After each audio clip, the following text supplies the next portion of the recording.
त्यांच्या प्रश्नातच माझं उत्तर आहे। आणि मला गंमत भारतीय जनता पक्ष यांची एवढ्यासाठीच वाटते की मागच्याच आठवड्यात त्यांनी एक व्हाईट पेपर पार्लमेंटमध्ये त्यांनी तो दिला होता सगळ्या देशाला आणि त्याच्यातच आदर्श स्कॅम हे मोठं स्कॅम आहे असं त्यांचेच खासदार आणि मंत्री बोलले होते। आणि त्याच्यात महाराष्ट्राचे काँग्रेसच्या मुख्यमंत्र्यांचा उल्लेख हा भारतीय जनता पक्षाने व्हाईट पेपरमध्ये आदर्श स्कॅम म्हणून केला। त्याच्यामुळे नक्की तो कुणाला उद्देशून होता आहे मला माहिती नाही, पण ही त्यांची स्टाईल झालेली आहे की आरोप करायचे, खोटे किंवा खरे मला माहिती नाही, आणि खोटे आरोप खरे आरोप जे काय आरोप करायचे मग आईस इन्कम टॅक्स CBI आणि ED त्या माणसाच्या मागे लावायची आणि त्यानंतर त्याचा प्रवेश घ्यायचा। त्याच्यामुळे मला असं विचाराल तर भ्रष्टाचार मुक्त भारत, काँग्रेस मुक्त भारत या सगळ्या काही घोषणा भारतीय जनता पक्षाने केल्या आहेत, त्याचं उत्तर हे भारतीय जनता पक्षाने केलंय। सगळं सर्वसामान्य मायबाप जनतेची फसवणूक भारतीय जनता पक्ष करते आणि दुर्दैव आहे की महाराष्ट्राचं राजकारण इतकं गलिच्छ झाले। तर मला आगे आगे देखा जर भाजपच्या मध्ये आणखीन लोक जात असतील तर त्यांचा वैयक्तिक प्रश्न आहे।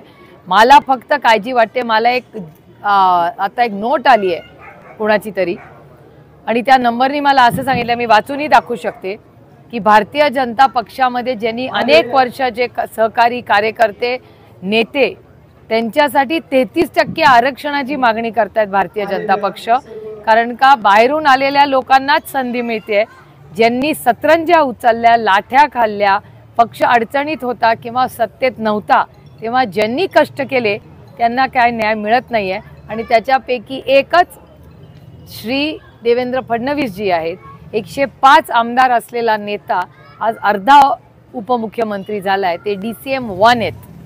त्याच्यामुळे भारतीय जनता पक्षाच्या कार्यकर्त्यांवर खरं तर अन्याय होतोय असं मला वाटतं। पुण्यामध्ये पाण्याची कमतरता होणार आहे हे मी गेले 2.5 महिने सांगते। तुमच्या सगळ्या चॅनल्सवर 2.5 महिने मी ट्विटरच्या माध्यमातून आणि सरकार दरबारी कॉर्पोरेशनमध्ये अनेक मीटिंग घेतलेल्या आहेत आणि प्रेसमध्ये प्रत्येक वेळा मी हे बोललेले।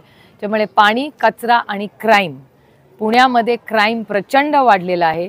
कोयता गँग असेल, खून असेल आणि महाराष्ट्रामध्ये पण क्राईम वाढला आहे। उल्हासनगरची घटना असेल, वकिलांच्यावर झालेला हल्ला असेल, नऱ्यामधले जे सातत्याने महिलांवर जे अन्याय होत आहेत ते असेल, नागपूरमध्ये आम्हाला असं वाटतं तुमच्याच चॅनलनी सांगितलं की 7 दिवसात 7 खून झालेत।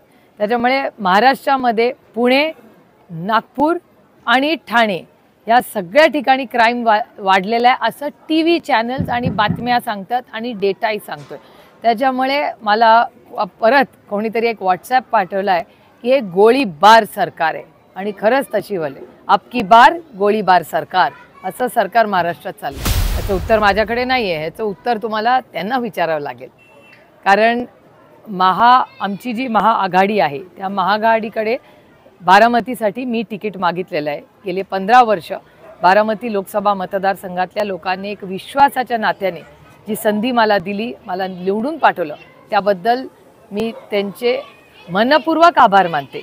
आणि त्यांच्याच आशीर्वादाने गेले 8 वर्ष डेटा तुम्ही पाहिला तर ज्या भारतीय जनता पक्षाचंच राज्य आहे आणि त्यातलेच एक मंत्री त्या कमिटीवर आहेत, त्यांनी डेटा वाईज माझा नंबर देशात 8 वर्ष सातत्याने पहिला येतोय।